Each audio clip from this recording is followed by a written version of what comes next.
top shelf. All right, this is how to play Mexica. Mexica is played over the course of 2 separate periods. A period ends when all of the Capuli tokens have been placed into districts and one person has placed all of their temples onto the game board. At that point, the period will end. There'll be an end of period scoring, and you'll go to the second period and do another round of playing. Over the course of the game, you're going to be building temples, trying to gain influence in different districts, and you're going to be gaining points as you build the different districts, and you're going to get points as you build the different Capuli tokens and place them into districts. These are what the Emperor wants built. Okay, so let's go over some of the key points and definitions here. The districts are broken up into areas. So basically just think of an area. Then when the game starts out and none of this is on the board, the entire island is one district. But as you break it up by placing canals and temples and things down, it gets broken up into smaller districts. So for instance, this fully enclosed area right here is now a district. It's a district that has 1, 2, 3, 4, 5, 6, 7, 8, 9, 10 spaces.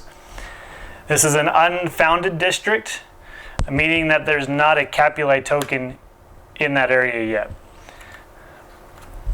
Over here is another district that's been broken down.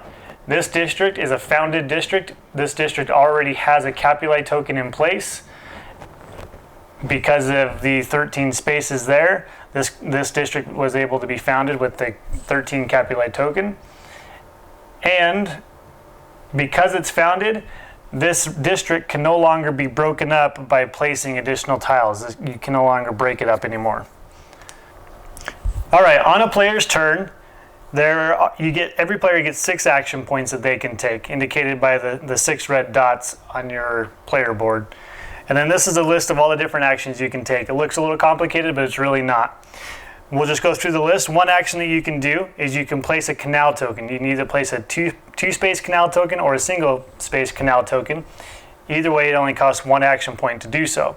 So I could take a canal token and I could place it down right here. That would be 1 action point. All right, some rules for placing canals. When you place a canal, it has to be on 2 empty land spaces. You can't place it overlapping a water space.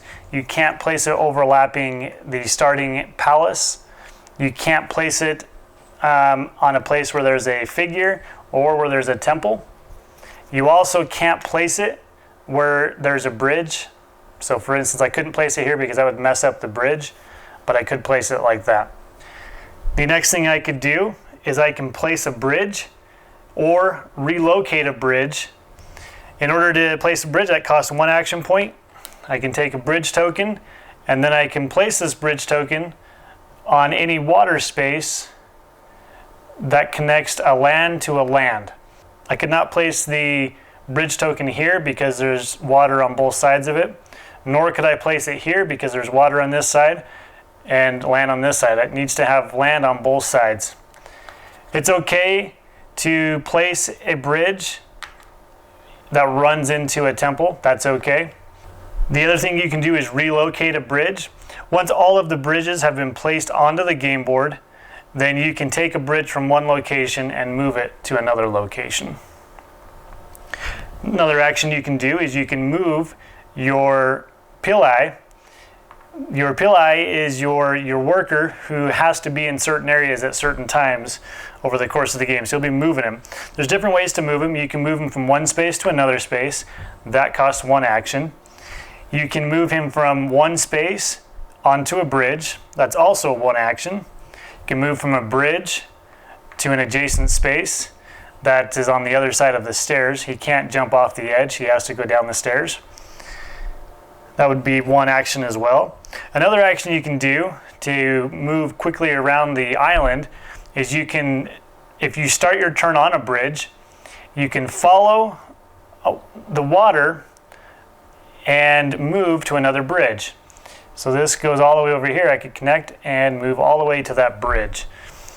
You can also if I started on this bridge, it's okay to go through another bridge, even if there is another player's token. Normally when you go to move, you cannot move into a space that has another player's token, nor can you move into a space that has a temple. But when you move from one bridge, you can go underneath another bridge, follow the water, go out into the lake, and end on another bridge. All right, the next action you can do is you can teleport to anywhere on the map. So you can move your guy from here and move him clear over to this part of the island. That's going to cost 5 action points to do that. Another action you can do is the build action. It allows you to build your temples. Each temple has a different level. So you have level 1 temples, you have level 2 temples, level 3 temples, and level 4 temples. You can easily identify it by the number of pips on the top of the temple. This is going to tell you how much it costs to build that temple. So this costs 1 action point, whereas a level 4 temple costs 4 action points to build. Also, when you go to count up your influence in an area, which is called your spiritual grandeur, you'll count the number of pips on all the temples you have in a district to determine that. When I go to build a temple, there's a couple things you have to keep in mind. The action points are indicated by the level of the temple. That's how much it'll cost.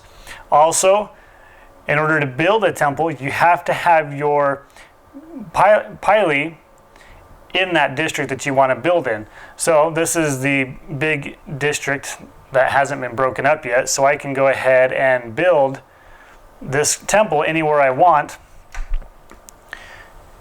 in that district because my guy's there. Same thing, I could build my level 4 temple, and that would be 4 action points. So 4 plus the 1, that's 5 action points. I could move, and that would be my 6th action point. That's your build actions that you can do. The next action you can do is you can take an action point token.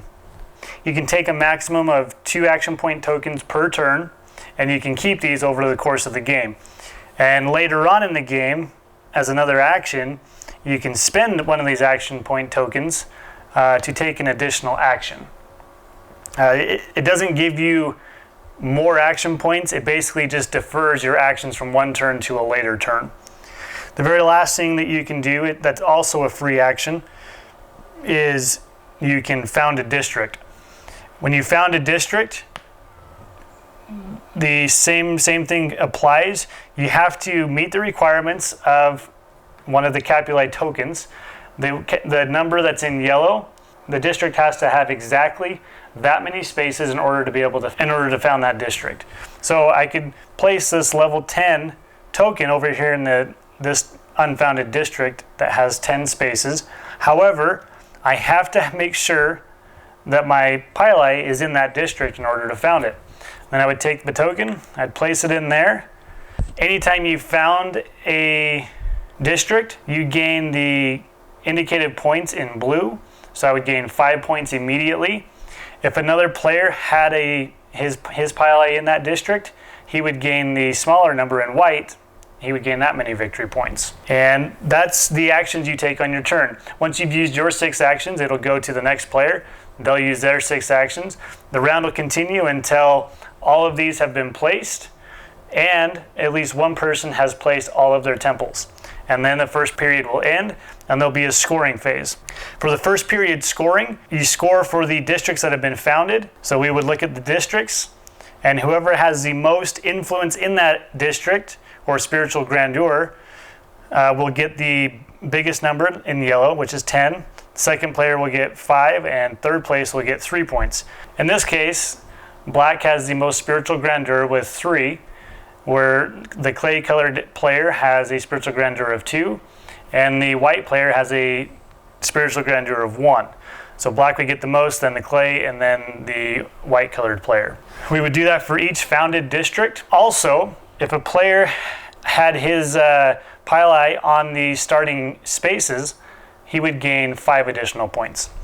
Once the scoring is completed, we'll go to the second period where we gain the temples that have not been in play yet. If you haven't placed all of your temples out, say I had my level 4 temple here, I would still gain all of the other temples, and I would have the one that I didn't place that I can place in the second period of play. The new Capulet tokens would be placed out onto the board, and we would start the second period. The second period ends in much of the same way. However, it may be possible that some of these Capulet tokens cannot be placed. It's impossible to break up the board anymore to get the exact number in that district. In that case, that token will be removed from the game. Once all the tokens have been placed or removed and one person has placed every temple onto the board, the second period will end. There'll be a second period of scoring. The scoring is done the exact same as the first period. The only difference is that unfounded districts, for instance, if this was unfounded, meaning it didn't have a Capulet token, whoever has the most spiritual grandeur would gain 1 point for every space in that district. Second place would gain exactly half as much as the first place guy, and the third place guy would gain half of what the second place person gained. Fourth place doesn't get any points. Once all that scoring has been completed, whoever has the most points wins the game.